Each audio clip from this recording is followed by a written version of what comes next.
and keep expanding.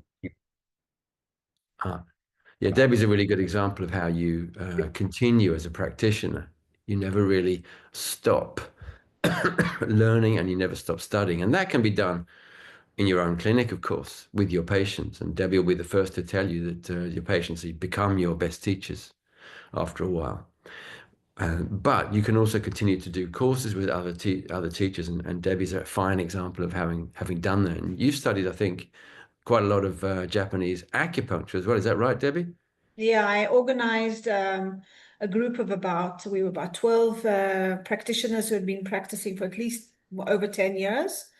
It's already 17 years ago.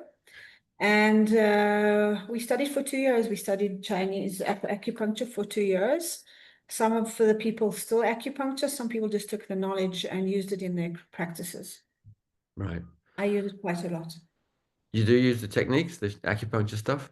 Eye acupuncture. Mm. Acupuncture, moxa needles. Yeah. I usually put the needles in and then continue touching.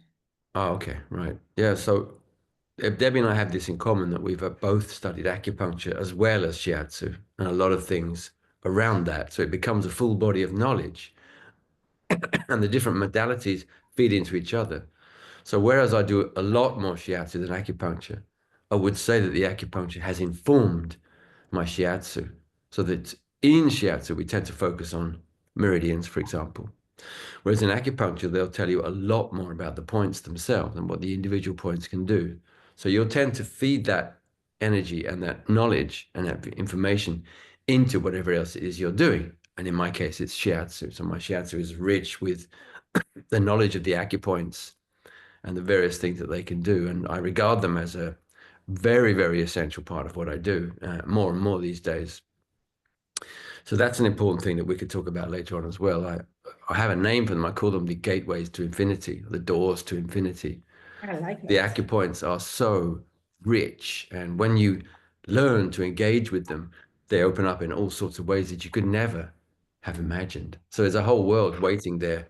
And there's how many points on the body, Debbie? I mean, 365 recognized points, but also there are all these things called extraordinary points, which are lying just about in between. And we'll probably look at a couple of those today and see if we can work with them and do some magic. So that's a little bit about me and a little bit of my relationship with Debbie. We've known each other for 26 years now, I think, Debbie. 99 was the first time I came to Israel. Oh my God, yeah, that's long ago. Yes. And Debbie was the person who kind of took me around and showed me places and took care of me. So we have a long-standing relationship in that sense. Yeah, just 1 second. Something wants to go on the live and I can't sleep. Just she wrote me a WhatsApp. Okay. And so maybe she'll help us from afar. Anyway, what I wanted I wanted you to talk about the things that you do. But first of all, we're at war here in Israel. Yep. And everybody's doing their best to do everyday things and breathe slowly and sleep when we can. And everybody's got their children at home or children in the army. And maybe you've got something special that we can do to ground ourselves, or to calm ourselves. Yeah. First of all, I think what you pointed out there, Debbie, is the best thing you can do is just do everything you can that's normal. So keep your your center and keep your pathway relatively straight, despite the craziness, despite the madness. Keep your own center. And coming back to center is the key practice in any situation, but especially chaotic and violent situations. And it's not easy to do. Of course, the tendency is to lose the center and go into the panic and go into the drama. Whereas the best policy is, of course, to come back to yourself. So let's just do a 5-minute grounding, centering, because that's never wrong. It's always a good thing to do. Always. And what I'd like you to do, if you're listening to this or if you're watching it, is to sit comfortably. I think it's better to sit. You can stand if you like, or lie down. You might fall asleep if you lie down. That's fine. But if you're sitting, either you're sitting on a cushion like I am on the floor, and in which case you want to have your back straight and your sitting bones nicely tucked down behind you and underneath you so that your pelvis is rolling forward slightly.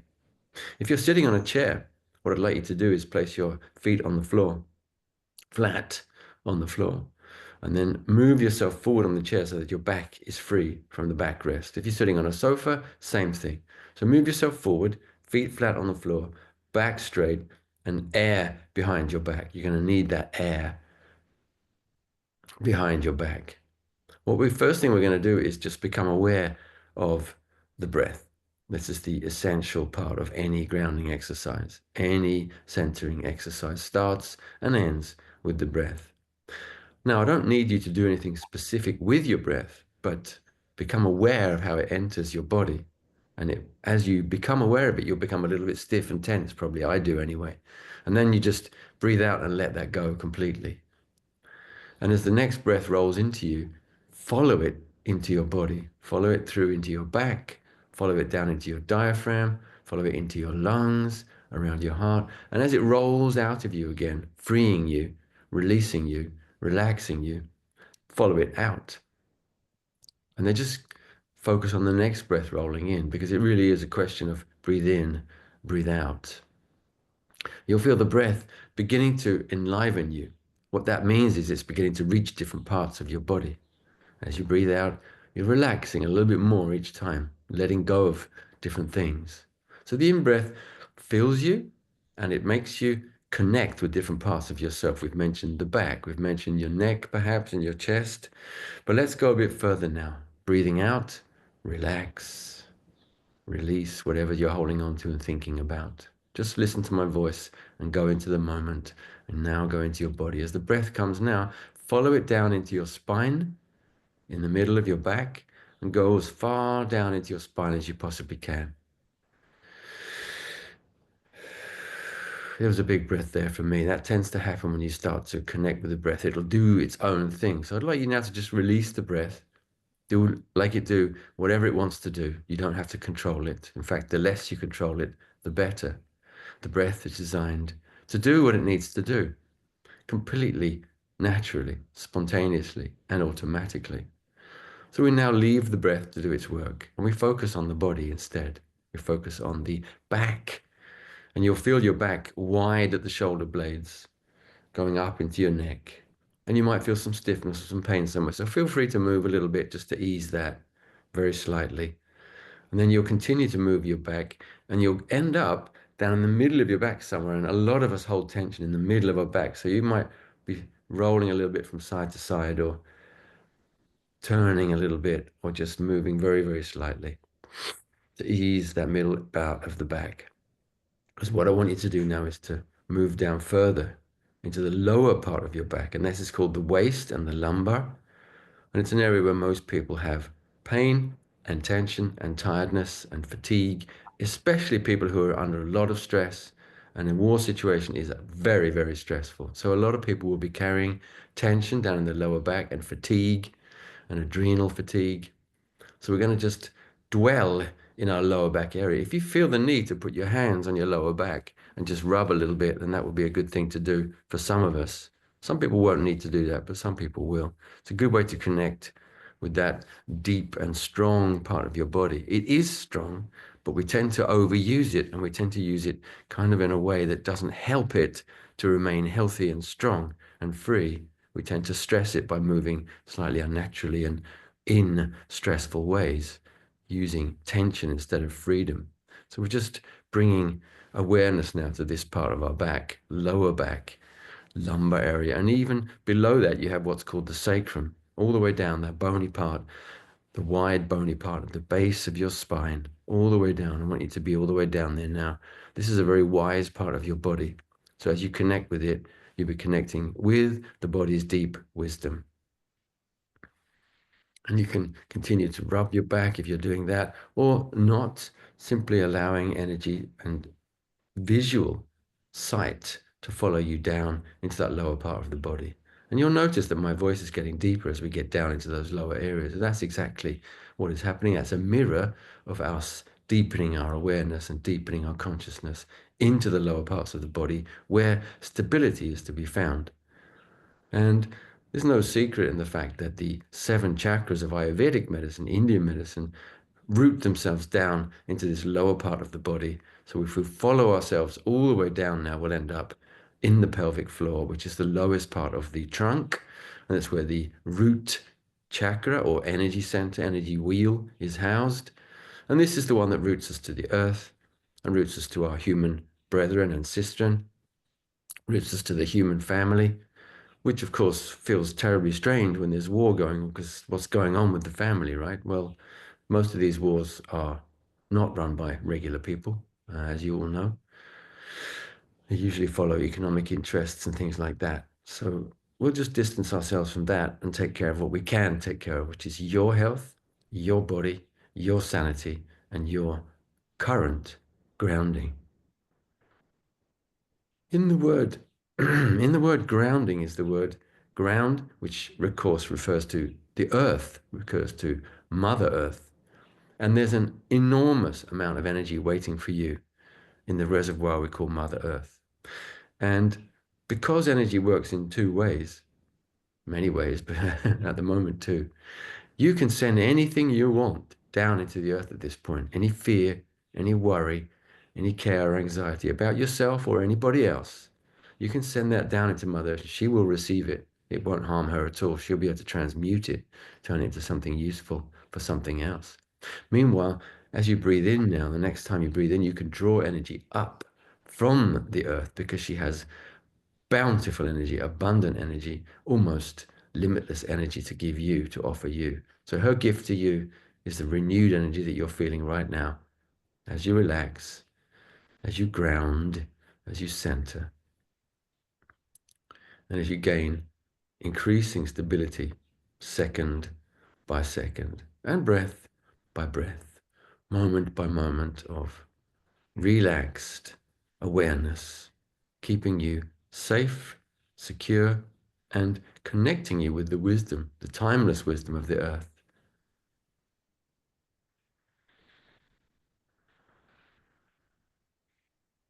Very, very briefly, just tune into your breath for a moment. Find out what it's doing. Find out how it feels. Hopefully you'll feel that your breath has deepened and relaxed and is much freer. It can touch just about any part of your body now. You can extend your awareness now out into your arms, out into your legs, into your feet, in your hands. And you can very gently rub your hands together now.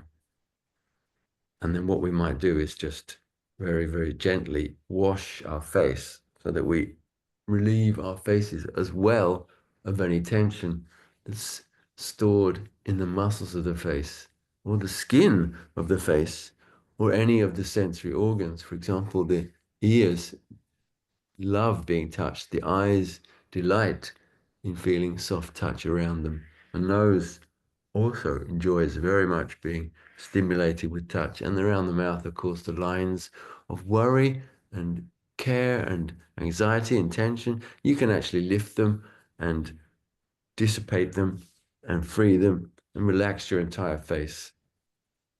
And let's just sit for a few moments together in our shared space, connected with the earth, feeling your face now open, as if your face is breathing, as if your face is expanding and opening endlessly. In Chinese medicine, the face is a great symbol for the spirit, the eyes in particular, but also the facial skin and the glow reveals the state of the spirit, which of course is very non-physical. We're getting into Chinese medicine here. We'll probably just come back to that discussion a little bit later. You can feel your chest hopefully nicely relaxed now and open. And your belly feeling settled, secure, resting near the earth, in the earth.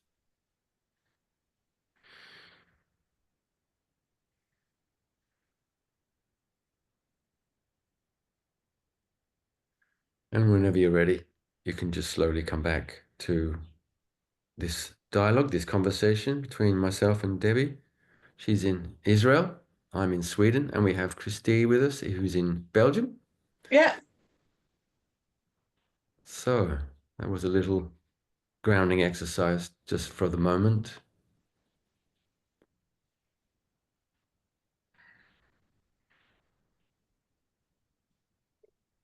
I did another try, a short try to go live, but I Okay. didn't manage.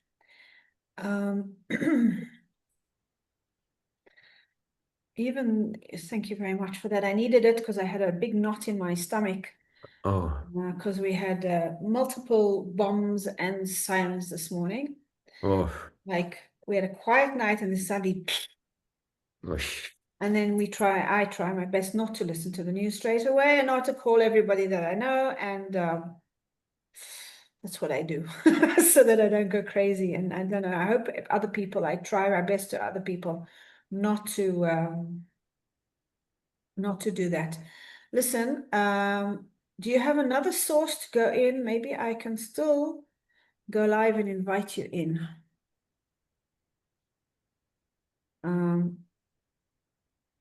I'll try one more second because I really want it to be on live as well, even though we're going to put it on.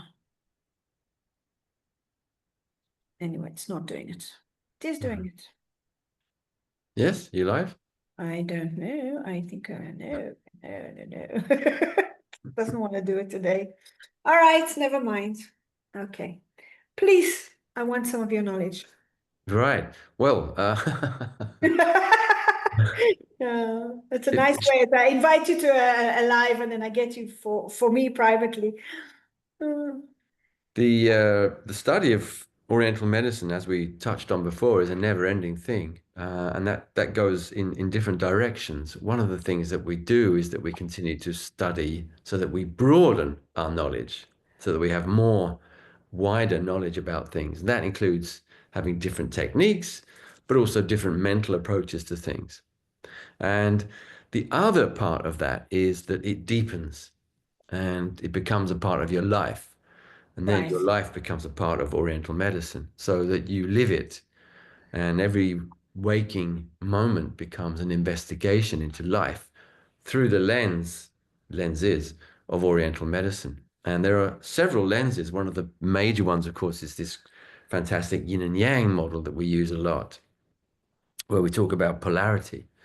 And polarity is one of the key things that makes the world move. Without polarity, there's no light and no dark. It's just some, I don't know what it would be like, the one, the eternal nothingness. But we live in a world of duality, of form that moves and shifts, so that right now I'm enjoying the summer in Sweden. It's very light, almost 24/7, whereas in the winter, it's dark just as much. So we have this polarity, things turn and they shift, and that happens in our life too. So I've been to Israel about 22, 23 times, and that's different every single time. Some things are the same. This family feeling of people looking after you. I never failed to be impressed by that in Israel. Just like I have a family there of friends and relatives in this fantastic world of Shiatsu and Oriental medicine. But some things are different. I've been there during war and I've been there during peace. Shift, shift, shift. You see people moving through their lives. People come, people go to the workshops. You see people come back after 10 years, after 5 years, and they've renewed themselves. They've changed. So change becomes the absolutely central factor in what we do with our, let's call it medicine. Shiatsu is a form of medicine in the sense that we affect people's health. Hopefully positively, right, Debbie? Right. But it begins with contact and it begins with entering the world of the person who's seeking your help. And when we enter the world of the person seeking your help, we call it diagnosis. And that's a formal word for seeing and feeling and beginning to understand the person you're dealing with. We have formal methods. We look, we ask questions. Most importantly, well, we smell, in fact. That's also a kind of a key thing sometimes. And we listen. And as we listen, we hear emotion in the voice. We hear certain words that are coming back time and time again. We hear about relationships. We hear about symptoms, of course. And the way people describe their symptoms is very, very important because no two people describe the same thing in the same way. The most important part of the diagnosis for us, however, in shiatsu is touch. Now, in acupuncture, that's been stylized to the extent that a lot of acupuncture people only take the pulse. That's the only touch they do. Even when they're putting needles in, they don't even tend to touch the patient very much. Now, we who do Japanese style acupuncture tend to touch a lot more. We'll touch the back, we'll touch the abdomen, and more, what I found is that the individual points and the meridians themselves will be my main source of information, and therefore my main type of diagnosis. So we talk about the 4 methods of diagnosis, but really all they are is to help you enter the world of the person you're helping. And as you enter that world, you'll be feeling aspects of it, seeing aspects of it, and hearing about aspects of it. And then the journey begins. And I don't know about anybody else, but most of my customers tend to be people who return. So I get, somebody comes for 5 or 6 times, at least, usually. 1 or 2 treatments, yeah, you can have an effect, but it's usually not a deep enough effect to create a new situation in their lives. You probably need to see them a few times. So a lot of my patients are what you call regulars. And in fact, sometimes they'll come to me for several years at a time. And what that means is that you'll help them through life processes, relationships, work situations, different life situations. And of course, underneath all of that, trauma. So the big word right now is trauma. And we do a lot of work with trauma, whether we realize it or not, but it's becoming more and more a touch word for the things that we do. Why is trauma so important? It's important because it distorts people's lives. And the way it does that is that it uses energy and it uses body space. Because people have to deal with trauma, they have to manage it. The very nature of trauma is something that we cannot possibly deal with in the moment. It's too much, it's too painful, it's too intense, it's too overpowering, and it actually often removes our power. So the way that people deal with trauma usually is to embody it. If they don't embody it, it goes to the mind and the emotions and the spirit, and they tend to develop symptoms that go into the psychospiritual realm.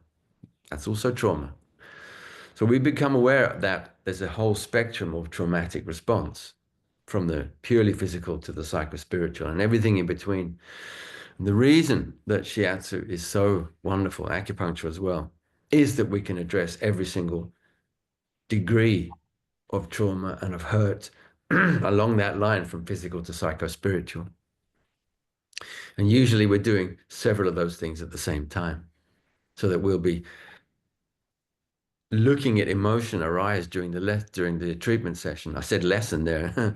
That's interesting. That's like a Freudian slip. A lot of what we do is pedagogical. A lot of what we do is teaching people about their bodies and about the relationship between health and ill health, for example, and the relationship between moving through something or getting stuck in something.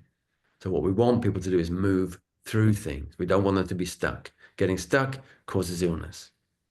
So getting back to trauma for a second, what tends to happen with trauma is that it moves into your space, and it either moves into your mind or it moves into your body, or usually a bit of both.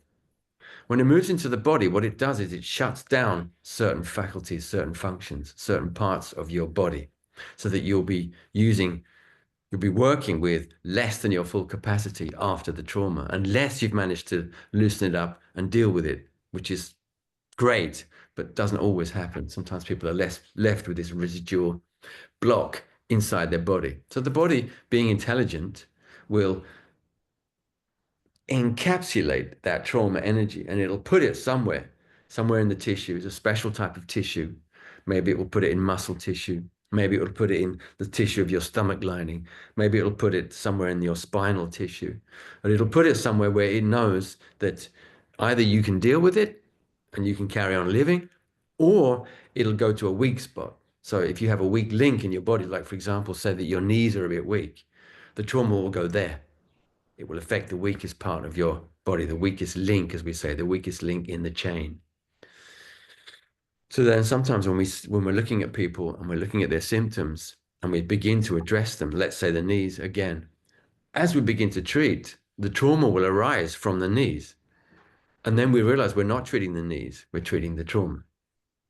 We're treating the old blockage, which could be up to 20, 30, 40, 50 years old, depending on the age of the person. It also can bring up traumas that people don't even remember. Exactly. And suddenly they like, oh God, I just remembered something, and then they tell you about it, and then you can help them work through it and release it. Quite right, Debbie. This is exactly how it works. And in psychotherapy, they call that making the unconscious conscious. So we do exactly that, but we do it very often through the body, not exclusively, because we also engage on different levels with our clients. Like, for example, speech is a really major part for me nowadays. I kind of tend to make people laugh and get them talking and get them to relax, and then they start telling me all sorts of stuff they wouldn't have told me otherwise. So if you can get people to relax, have them tell you their story, they can already begin to disperse a lot of the trauma through laughter, through crying, through just shouting a little bit or just swearing or whatever. You know, everything's okay in the clinic, right, Debs? There's nothing like taboo in the clinic. Everything is on the table, and they can talk about really, really personal issues, intimate issues, sexual issues, sensual issues, but also their history and the way that they've experienced themselves being treated by the world and by the people around them. And as Debbie said, a lot of tension, a lot of trauma gets pushed so far down into the body that it becomes unconscious. It goes away from the conscious memories. The conscious memory kind of releases it back into the background so that they can carry on living. And that's a mechanism, a survival mechanism. But we pesky shiatsu therapists, we come in there and we touch these things because people say, oh, I've got a pain in my shoulder. Well, okay, I'll do some work around your shoulder then. Or somewhere related to the shoulder, somewhere else on the body. We can talk about that later. So there's distal and there's local. But what tends to happen, as Debbie says, is this thing comes to the surface. And then when it's at the surface, then you can help them deal with it. Because at the surface, it's accessible, it's available. So as long as it's down somewhere hidden in the body mind, we can't access it, and then we can't clear it. We can't deal with it. We can't release it. The minute we bring it up to the surface, it's releasable. So that's the kind of work that we do in a lot of shiatsu that I do nowadays is directly related to that. And sometimes the thing that's blocking a treatment from going forward is that the person is resistant to looking at that kind of stuff. Some people are not ready to go there. And there can be many, many reasons for that. But they're not quite ready to address those things. So you have to kind of work in this gradual way, and we call it peeling the onion. The layers of the onion come off one after the other, so that eventually we got down to these traumatic things which are deeper inside the person. And that can take time. Or sometimes it can go really, really fast. When somebody's ready, they can release it big time, and you'll see them having all sorts of reactions during the treatment. Let me just take a little drink here. Go for it. So we have these things that we call meridians, energy channels, and it comes from the ancient view of the human being as an energy being. And this way of looking at life and of the human being opens us up to exchange with the environment, with these plants that are around me here, for example, these stones that are right behind me. There is exchange. Earlier on, we did a small grounding meditation with Debbie, and we found that you can actually connect with the earth. You can communicate with the earth. So in shiatsu, we're specialists at being connected with the earth. We actually do our treatments on the ground. Christy's here as well. She's doing shiatsu as well. And it's no accident that this method of treatment that came out of Japan in the 50s, 60s, 70s has remained pretty much intact for most of us. We still do it on the ground, a lot of us. We have a futon, we spread it out on the ground, we have mats, we have cushions, we do everything to make it comfortable for ourselves and for the person lying down. But there's something very, very strong about being that connected to the earth. You can't fall off a futon, and the body knows that. You can fall off a treatment table, and it's happened. Not to me, luckily, but I've seen it happen, especially when people begin to unwind and react and release things. Being on the mat is much safer. So, for example, there's one particular patient of mine. We've been working together for over 25 years, and we've worked through layers and layers and layers and layers of trauma. And recently, she released one of the deepest layers I've ever seen anybody release. It was quite incredible. But anyway, we started off with shiatsu. So she's there on the mat, and I was doing the treatments. And after, I guess after about, I guess it was about 10 years, she said, look, I feel like we're not really getting anywhere at the moment. We're not really moving that fast at the moment. I'm not feeling any big shifts. Can we do acupuncture for a while? So I said, of course we can. So of course, in my habitual manner and my way of thinking, I pulled out the table and dressed the table with the towels and everything and said, oh yeah, climb on the table, undress yourself. I'll leave the room. I'll come back in a minute. Cover yourself with these towels. And we did a couple of treatments that way, a few treatments, in fact. But in the end, she said to me, is it possible to do the acupuncture on the mat, on the futon? I said, well, of course it is. I prefer not to actually, but I said, yes, of course it's possible. And so we did, and that's what we do now. So for the last, I don't know how many years, we've been doing it this way. And then she can move around on the mat, and it doesn't matter if her body moves even violently, it's not a problem because she can't fall off the mat, and the mat is wide. She can't even roll off it. So there's this thing about being close to the earth. And if you look at traditional cultures, a lot of them have had this relationship with the earth. Look at the Aborigines, look at the Maoris, where they do that stamping on the earth. A lot of the ancient peoples lived on the earth, and they had their tents on the earth, and they made houses of earth, and they were very close to the earth. And that, I think, is an essential part of our health. So the modern tendency to build sky-rise things and take you up into the sky and remove you from the earth, I'm not sure that's a really great idea in the long run. Neither am I. So one of the things that we do, and Debbie's probably like an absolute master of this, is have people lie on the ground and you take them through meditation. So whenever it's warm and we can put mats on the ground, that's the kind of thing we do, closest to the ground as possible. And the question is why that would be. And the answer is that when the person lies down and they feel the comfort of the earth beneath them, something triggers inside them, something unconscious perhaps. Sometimes it's conscious, but usually unconscious. They know that they are taken care of. They know they can't fall off. They're safe and they're held. And then they can begin to work with the earth. And the earth works through you. So during our meditation, you'll remember that we talked about this multi-directional thing. You can send energy down into the earth. So if your feet are on the earth, you can use your feet to send any excess energy that you don't want into the earth. It's an easy thing to do. It's very, very simple. And as that happens, the opposite will also happen. Automatically, the earth will start sending energy up into you. Now, this, of course, is part of the ancient Qigong practice that comes out of China. Standing with your feet on the earth, just standing, is the ultimate Qigong practice. It's the primal Qigong practice. So yes, of course, there are many types of movements in Qigong and Tai Chi and martial arts, but the primary practice is standing. Feet on the earth, body straight, straight spine, neck, head straight. And there becomes this huge movement of energy going up and down through your body.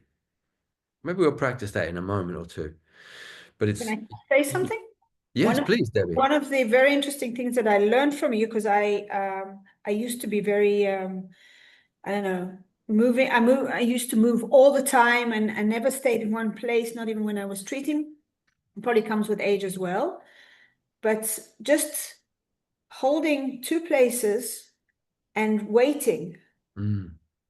And I do it a lot, more than I used to do. I'm not remember how many years ago we did it together, but just like putting your elbows down on somebody's back and waiting for something to happen, and not waiting, actually just being there. Because if you wait, maybe it might not happen, but just being there. And then also what I feel is that the person on the mattress, sometimes people, especially at the moment, in the last nearly 2 years, people are not lying on the mattress, they're lying above it. And to help them go, that's when you turn them over, that's when they go. Sorry, I interrupted you. Yeah. This is really interesting what you just mentioned there, Debbie. And it is possible to do shiatsu with one hand, but it's very unusual. We tend to use two hands. And the reason is for this, the body to find the connection between the 2 points. And what's happened in my practice is that I've gone into this thing called less is more. And I do less and less and less work. I used to love doing all sorts of stretches and techniques and acrobatic shiatsu, but I do less and less of that now. What I do more of is what you just talked about. Like I've got a point somewhere on the leg and another point just further down the leg, or a point on the abdomen and a point on the chest, or a point on the arm and the chest, and waiting for the connections to build up between them. And when the connections build up, you feel as if you want to live there. You just want to live in these two. Oh, wow, that's where I want to live. And then something interesting happens there, because when you hold two places on somebody's body, initially they are working on their own. Initially, they have their own pulse, they have their own frequency, they have their own sphere of activity. But as you hold them, they understand each other and they begin to work together. So you become a mediator. You become like a, what's it called? A negotiator. And they find themselves, they find each other through you. And when they really find each other, as they begin to pulse to the same beat, it happens inside you. So a lot of the time when I'm teaching this, people will say like, wow, yeah, I felt it in me. Yes. And that's kind of a level of sensitivity that we want to get to, where we can feel things happening in ourselves and we become the key to the diagnosis. We actually feel things happening through us. And my own version of that, Debbie, is that I yawn a lot doing treatments. You've probably noticed me when teaching. And when I start to yawn in a treatment, I know the treatment is really going quite well. And then exceptionally, the patients will start yawning as well. And then the next phase is yawning in unison with each other. And then a big shift has happened when the yawn comes together at the same time. Now that can be embarrassing as a therapist, because people will ask you, are you tired? People who are not really in tune with what you're doing will ask you if you're tired, if you're yawning. And that's an obvious response. And it's a bit embarrassing at first because you think, am I? Am I tired? Maybe I am. I don't know. But then you realize it's nothing to do with that, really. What it's to do with is the energy of the body releasing through you, which is an amazing thing when you think about it. And it really underlines this whole thing of, yes, we are energy beings. We are made of energy. In fact, we're beings of light, but that's another step in a direction that we could talk about perhaps later. Yeah. So these are some of the things that I do in treatment. And then the Qigong is the opposite of that. You do it for yourself. And the meditation is an extension of Qigong in that sense. I want to ask you, I don't know if it's something that you wanted to talk about, but in treating people with cancer, I sometimes am weary of that I may be doing something like spreading the cells. So I do less, but I feel that it's not, I mean, acupuncture is fine, but they do need touch. Yeah. So is this something that you would not do in your treatments, or just do it the same way? That's what I do, the same. I just know that it's probably usually a little bit shorter.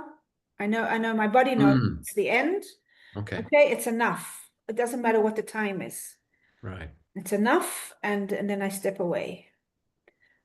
I think a lot of these things depend on the exact phase of the treatment and where they are and where their health is. So that if they're towards the end of a treatment which is not going well and they're probably going to die, then the short treatments are definitely the way to go, because you don't want to tire them out. Right. So that's definitely something to think about. And that thing about short treatments, that applies to children, it applies to very sick people, and it applies to very old people. And, of course, very sensitive people. Yeah, very The sensitive. more sensitive somebody is, the less stimulation they'll need.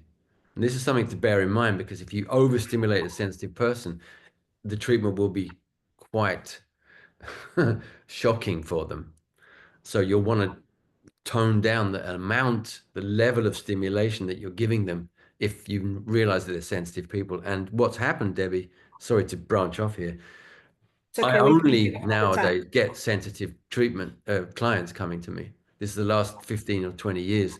It's becoming more and more obvious that the people who come to me are very sensitive. And if they're not, They become very sensitive after 2 or 3 treatments because that's the way I approach life now through my own sensitivity, which is naturally increased slightly during the years. Getting back to cancer. I haven't treated a lot of people with cancer, but a few. And basically, I think I agree with you, Debbie. There's nothing wrong with treating the body because you're not treating the cancer. You're treating a human being. And since we're made up of energies, which we've just talked about, all we need to do is talk about where are the healthy energies and how can we raise the level of the healthy energies, because that's what the body needs to work with, right? So I think one thing that interests me less and less these days, the last 20 years or so, is pathology. I'm just not interested in pathology. What I'm interested in is energy, health, and vitality. So the treatments that I do will always tend to go towards where the source of vitality is in the body.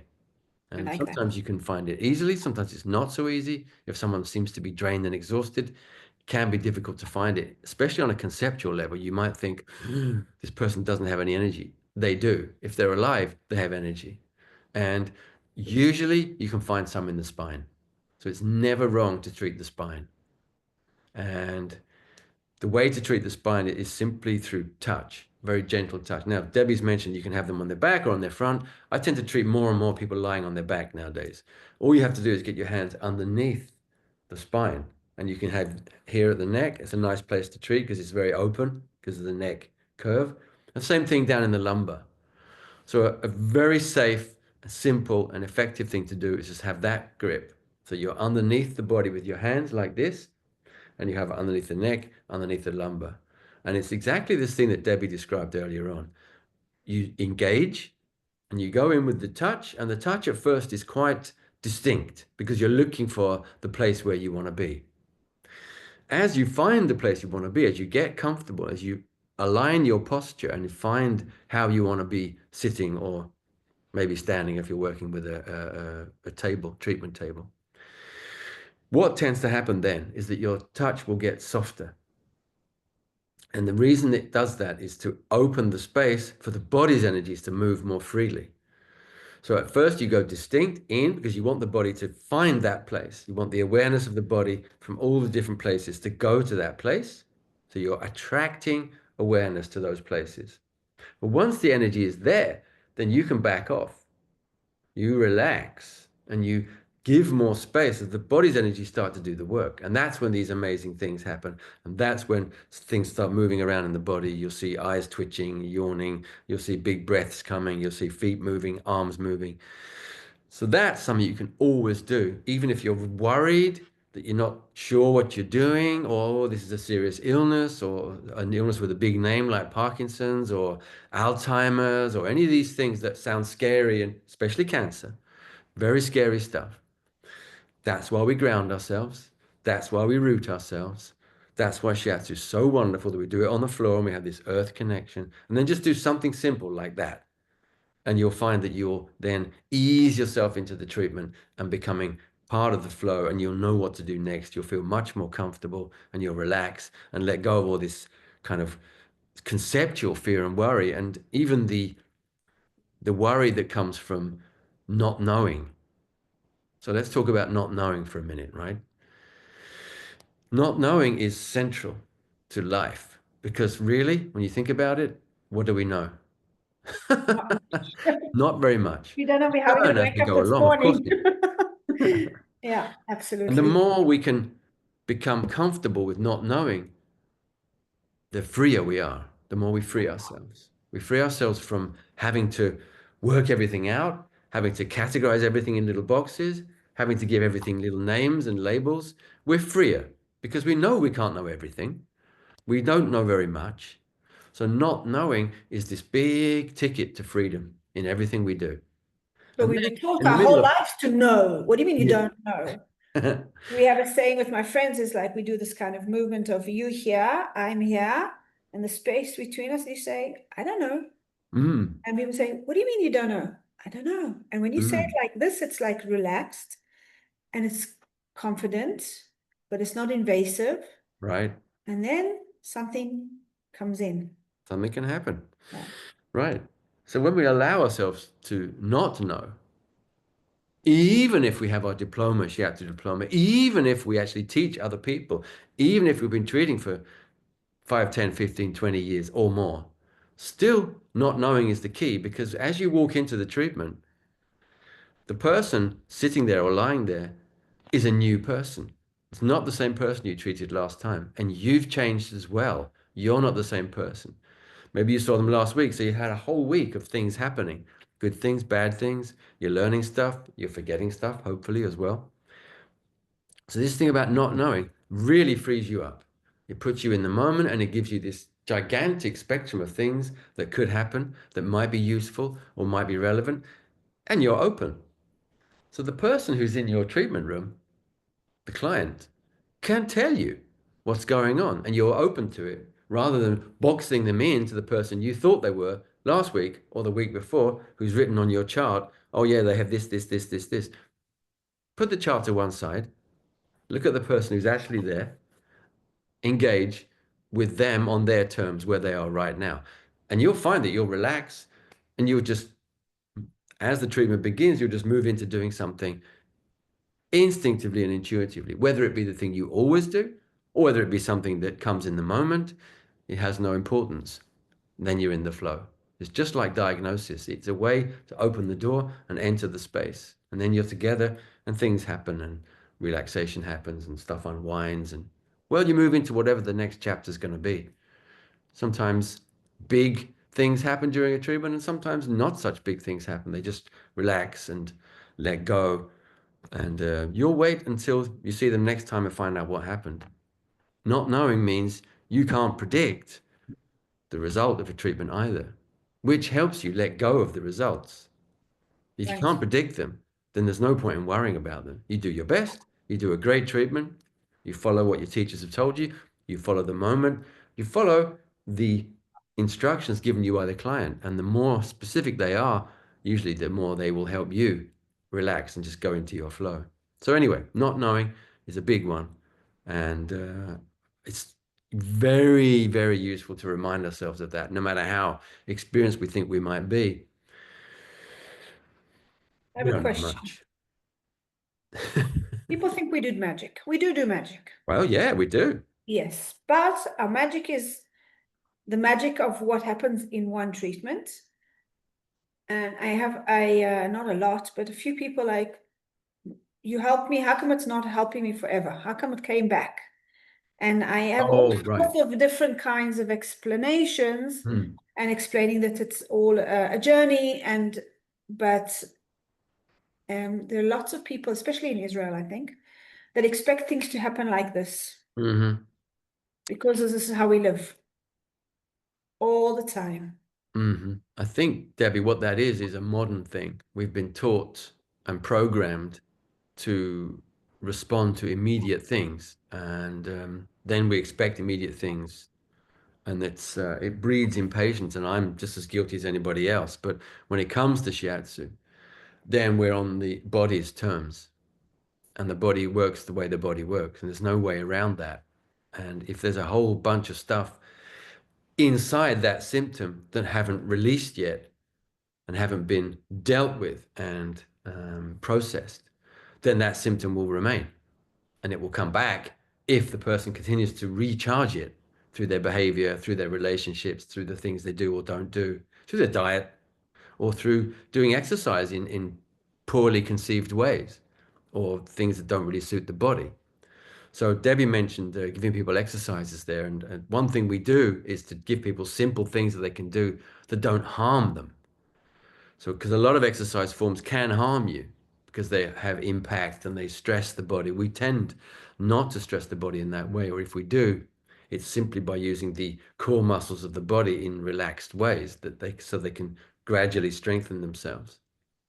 It's a much safer method, and it's a more traditional method, I think. So this thing about symptoms coming back, it has another angle as well, Debs, and I call it the spiral of healing.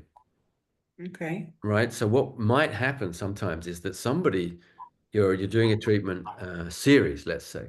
So let's say they've been with you for 6 months or so. Let's say even a year. And you've been working on this thing on their back, right? and that thing in the back disappears after 2 or 3 treatments, and they're like, wow, you're great, this is fantastic. But then after a year, it comes back, and they, you're not so great, you're not so fantastic. These things come back in my back, and you're like, oh, but the spiral of healing tells us that a huge spiral has happened in that person's life. And yes, maybe we're back at that point to have another look at that issue, what it was.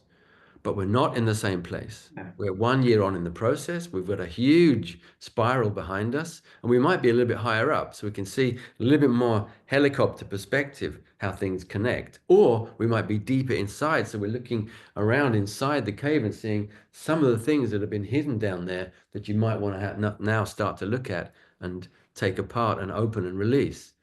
Sometimes you're further out at the sides. You see it from like the outside, and you're like, oh, I can see how that might relate to this, and da da da. Or you're inside it and seeing how it relates to something internal. Anyway, the point being, the spiral can take you back to the same symptom, but it isn't the same symptom, and it isn't the same person, and it isn't the same situation. And that I find can be quite comforting, because then you can think, great, we get another chance to look at this, go deeper, release it more, and give you more of your energy back. And what that tells us is that some of these things that we're treating cannot be resolved immediately. They're too deep, and they're attached to too many things, too many dynamics, and too many processes within that person's development from childhood, sometimes from before childhood, sometimes, and let's get cosmic here, from before birth. And I don't just mean in uterus, which is also a big thing, but I mean where we come from. And I also mean our physical ancestry, because a lot of our ancestry comes through the genes, it comes through the cells, it's held in the body, and it's transmitted from generation to generation. And people in Israel are well aware of that. Right. We would all try to tune into that and see how we can release that place. Yeah. Yes. But there's also this thing of who are we and what are we? The human being is a huge bundle of mysteries. We think that things are relatively simple. There's arms, there's legs, there's internal organs, etc. None of that's simple, of course. It's hugely complicated and complex, and we are walking miracles. But we're more than that. We are body and soul, let's say. We are mind and matter. We are this interplay of things, and the more you investigate through these tools of shiatsu and qigong and meditation, the more you understand that we are also eternal, and that we have this soul, this spirit that knows no physical boundaries, that just doesn't understand time at all. And then we begin to get into what time is, and very few of us understand time properly. It's very, very difficult to understand it, because there is only now, right? And now just went, and now we're now, and now we're now again. And everything that you are is also now, is only now. And the future hasn't, now that we're in the future. Oh, here we are. Yes. Always now, now, now, now, now, now, now. So what the hell is time? It's this relationship we have with process and with change. Follow that, dive deeply into that, and you'll find that you are not limited to this life. You are an eternal being. And the most interesting thing we can do in this life is connect with that. And we might, in a few minutes, do an exercise to do with that kind of thing. Because for me, the material life on earth is important, but it's important as a stage in a process, a vital stage in a process. But that process is gigantic, beyond what we normally think of as time and space. These, for me, are the interesting things, and these are the reasons that I am continually fascinated by the work that we do. And what's been going on in my life these last 10, 15 years is that I've been receiving ways of doing things. And Debbie, you mentioned earlier on that you were getting kind of intuitively fed information as you do your treatments. And I think this is something that a lot of people move into gradually as they continue treatments and as they mature in their relationship with what they do. It's all about relationship. There's a nice dog there, look. I've got 5 kittens outside. Oh. Well, they're lying on each other. Okay, yes, sorry. So something really strange happened It was in 2020, and the world was panicking, as you'll remember. And it was in, I think it was December of 2020. And my great mentor, Peter Yates, did you ever meet Peter? I think you did once, right? Oh, no, he was in Israel once, maybe twice. Wonderful man. Oh, yes, yes, yes, yes, I did. He was from the north of England. He had a very heavy accent, a very thick accent. And he was from a working class mining town in the north of England. So extremely working class, real pedigree. Now me, I'm a middle class softie. I come from the south, from the suburbs of London, went to university, all this kind of stuff, just complete softie. But we met and we found each other in a really interesting combination. And before very long, we became friends. And he was such a humble person that he would actually, after a very short period of time, perhaps 2 years, begin to not exactly ask me for advice, but kind of bounce things off me. So he'd be reading something about acupuncture and he'd say, "What do you think about this?" He'd be learning something about Qigong and he'd say, "What do you think about this, Chris? Let's try it together." And I would give my opinion from my particular perspective, and he would always listen to it carefully. This meant that we had a relationship that went on for a long time, many years. So we met in 1989, and in 2020, he passed. So this is a story about Peter passing. I was asleep and I was dreaming. And in the dream, I was in a camper van, a kind of huge vehicle driving towards Stockholm, the capital of Sweden, which is about 40 minutes away. I'm with Marina, my girlfriend. And then we're heading to meet two people. And these people run an acupuncture school and they were trying to get us to come and teach their school, teach their classes. But I almost decided I didn't want to do it. And in the dream, we turned around and drove back. So the decision was clear. No, we're not going to do it. Even in the dream, I understood that, in fact, to some extent. We came back to where we wanted to be, a series of buildings and a courtyard. And they were there. Those people were there. Oh, interesting. Okay, whatever. We moved into the courtyard. And as I stood there in the courtyard, two people came towards me from diagonally across the courtyard, fast. They were rapidly approaching with very, very fast, rapid, and determined steps. Two people, and I was focusing on one of them in particular because he looked quite menacing. And he had a baseball cap pulled down over his eyes, so I couldn't see his eyes. But I could see this gigantic grin on his face as he was moving towards me. And as he came within striking distance of me, his arm went back over his head and came down in front of me like this. And I realized that I had to get my hand underneath, which I did really quickly. And then his left arm came over his shoulder in the same way. And I realized my right hand needed to go in there underneath it. And I'm panicking because I'm realizing that I almost didn't manage it. I wasn't in time. It was almost too fast for me. It was unexpected, but it reminded me of Kung Fu movements that we used to do, choreography.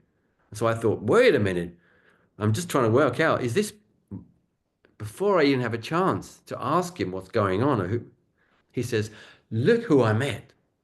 And he points to the person next to him.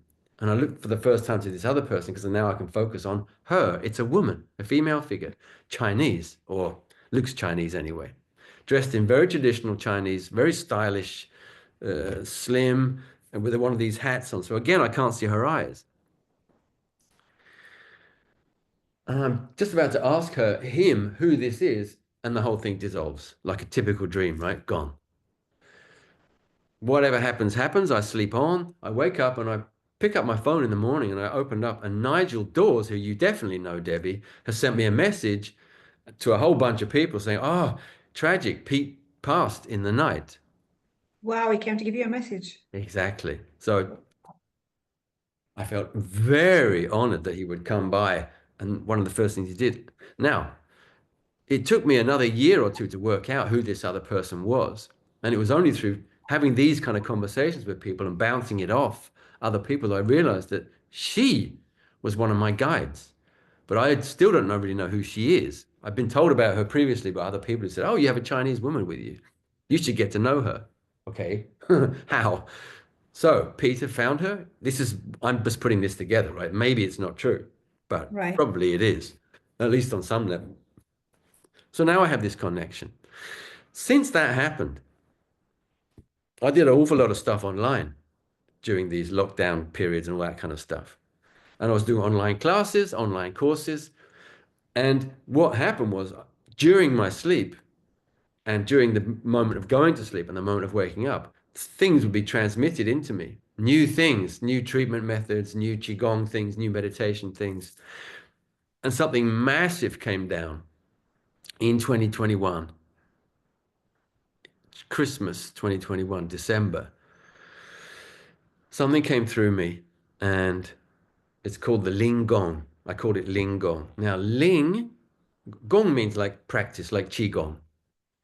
But it's the Ling Gong because the Ling is this very special energy. It's the universal soul. And there are 5 acupoints on the body that use the word Ling. Now, one of them's here, on top of the head. One of them's here on the chest.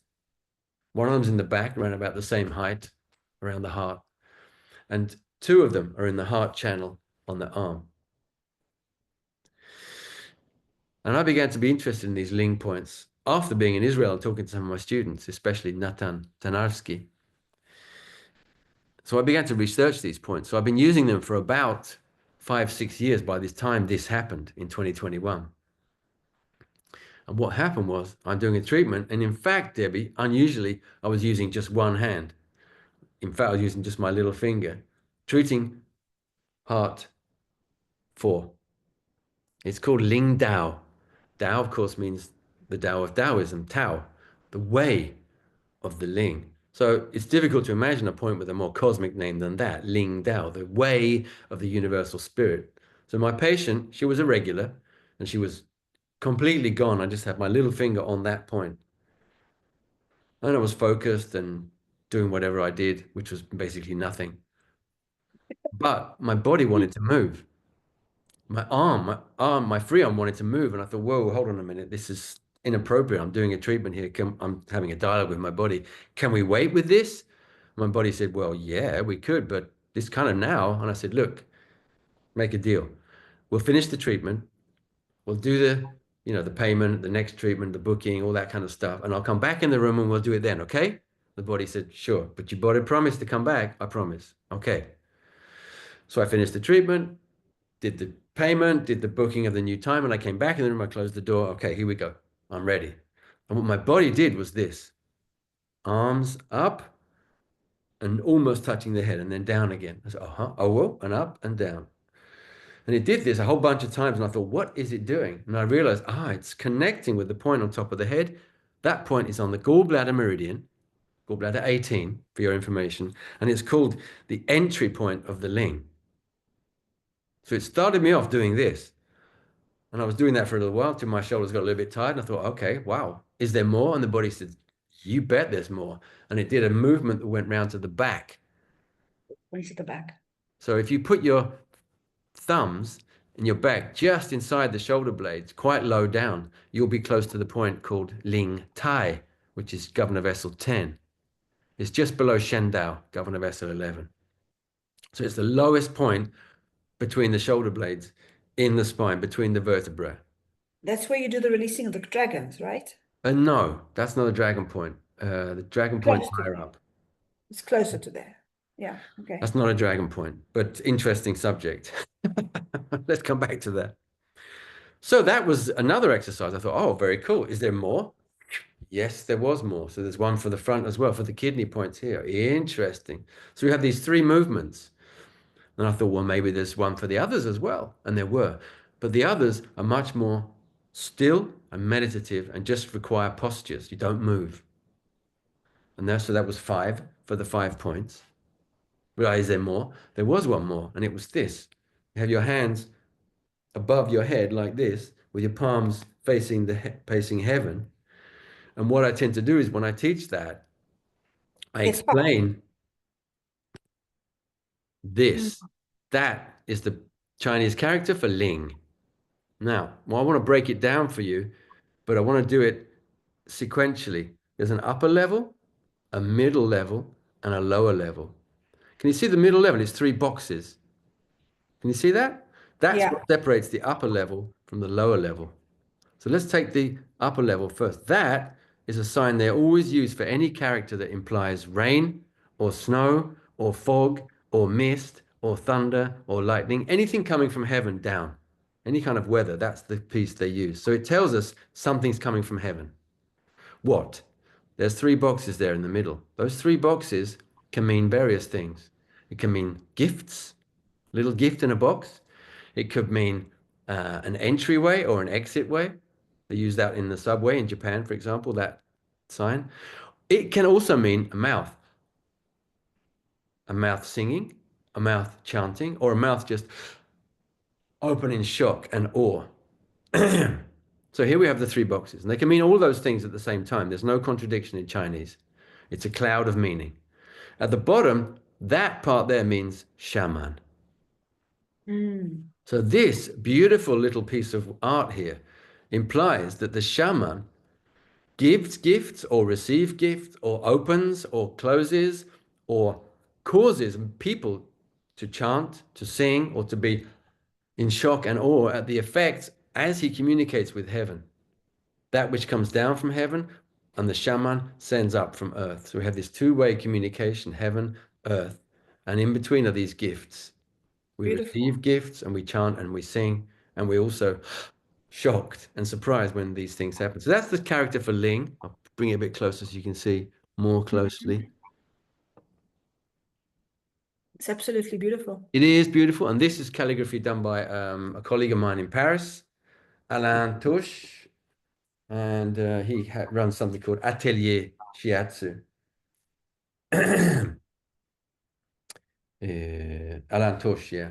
So if you find him on Facebook or Instagram, you'll see beautiful calligraphy, just beautiful. And I saw him do this once. I thought, I want that. I need it. So I got that, and he got a copy of the book. There you go. Fair trade. So the Ling Gong now, having come through me in that way, and somebody tells me that it comes from archangels. I haven't been able to confirm that, of course, because I'm not really that gifted as a person. But anyway, that's one of the things I love teaching nowadays. So wherever I am, if ever I get a chance, I'll teach that, because it's just an absolutely wonderful, very rapid thing to do. It only takes 15 minutes to do it, but the effect is absolutely startlingly relaxing and opening, and well, people have experienced some pretty amazing stuff doing it. So that's that thing, Debbie, about receiving things, isn't it? You know, as you open up more and more, you get things like this come through you. And sometimes it's small things and sometimes it's bigger things. That was one of the bigger ones. Yeah, always. I also like your books. I think you do, apart from what you write, the way you graphic it is like, I want to look at your books. Even if I don't read anything, I just want to look at them because they're so beautiful and they inspire me a lot. Yes, I haven't got my copy yet. It's on its way. So this is the Poetry of Touch. Yeah, it's on its way. I'll get it this week. 2 years ago that came out now. Time marches on. Yes, I know, like so fast. This year has been like, wow, yeah, crazy. One of the things that happened to me I summon the archangels when I need them. Oh, I always have, they're four, and then there's Metatron and Sun and Earth. And I do it sometimes. I was sitting in the clinic and I was touching this person, holding, and nothing was happening. But nothing. I mean, I wasn't doing anything, but nothing was happening. I said, help, please help. And this little angel came and leaned on my back and said, I'm here for you. And ever since then, he's been there for me when I need him. I mean, they're always there, but you can feel them or not feel them, or see them or not see them. Do you have any information about which angel it was? Is? Yeah, it's my private one. He's beautiful. Oh, nice.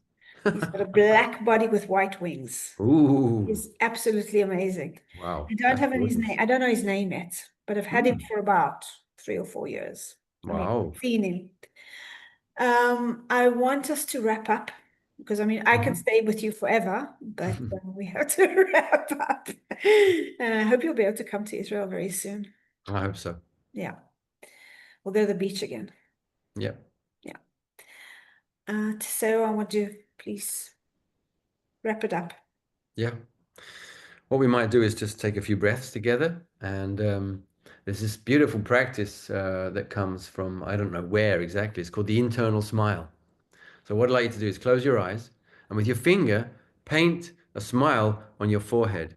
And as you do that, actually allow your lips, the corners of your lips, to rise up and smile, because it's a funny thing to do and it's a ridiculous thing to do, but it's also a very, very beneficial thing to do. So your whole face is smiling and your forehead is smiling. And next time you swallow, you're going to internalize that smile and bring it down inside you, so that you begin to bring it into your lungs and heart and chest. And you bring it into your diaphragm. Oh, and if you start yawning, that's just fantastic. And then you're going to bring it all the way down into your kidneys at the back, especially anybody who's got anything going on with fear in their life. The kidneys are really important to continually nourish and clean and boost and comfort. And then we're going to keep smiling, have that smile go down into our belly.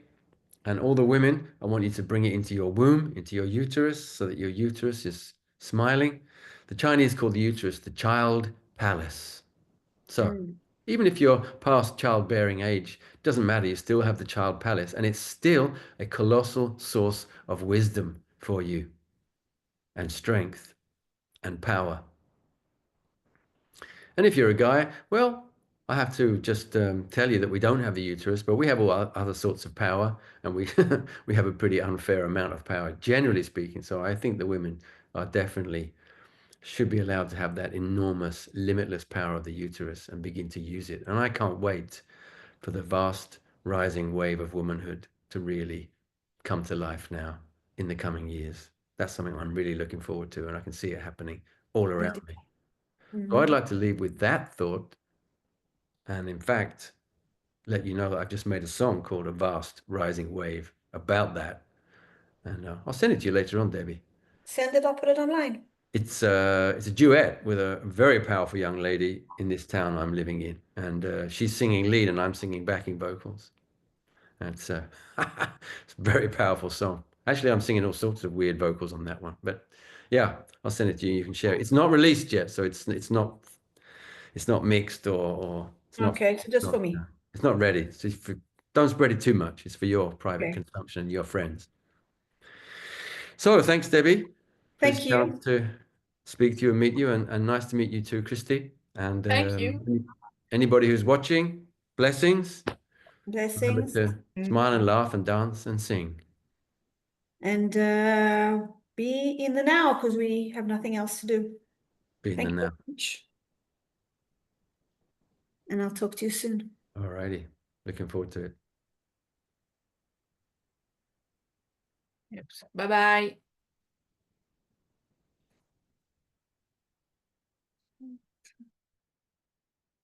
Oops.